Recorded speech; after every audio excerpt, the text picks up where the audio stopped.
High বন্ধুরা, দেখো সকাল সকাল আম দেখাতে এসেছি তোমাদেরকে। আমাদের গাছের আম, গাছ তো অনেক উঁচু, লগাটা চুরি হয়ে গেছে বলে আম পাড়া যাচ্ছে না। আর হাওয়া দিয়েছে আজকে সকালবেলায়, ভোরবেলায় ঝড়ের মতো হাওয়া হয়েছে বলে দেখো গাছ থেকে পাকা আম পড়েছে কত, দেখছো?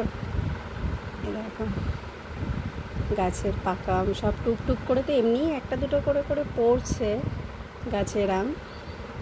কোড়াচ্ছি, খাচ্ছি, দিচ্ছি। এ দেখো আমগুলো দেখেছো, এক একটা আমি দেখো পড়ে ফেটে যাচ্ছে।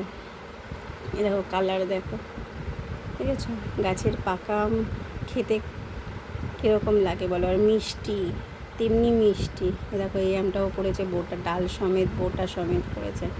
আর এই দেখো, দেখেছো কালারটা অত, আর কত বড় দেখো সাইজটা। আর ওপর থেকে পড়ছে, পড়ে পড়ে ফেটে যাচ্ছে, দেখো কালার। আর তেমনি মিষ্টি হয়েছে, গুড়ের মতো মিষ্টি। আর এই দেখো, দেখেছো বোটা সমেত পড়েছে আমটা। তাই এই সকালবেলা এই আমগুলোই কুড়াতে কুড়াতে কত সময় চলে গেছে।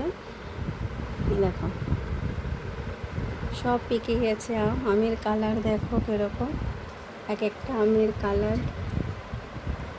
আর দেখো এক ঝুড়ি আম হয়েছে, দেখেছো? বড় ঝুড়ির এক ঝুড়ি আম কুড়িয়েছি। দেখো আমের কালার দেখো, দেখেছো? এক একটা মনে হচ্ছে যে ওই যে সিঁদুরে আম বলে সেরকম টাইপের কালার। আমাদের আমের কালার হলুদ হয় না, এরকমই কালার থাকে। এই দেখো গাছ পাকা আম, দেখেছো?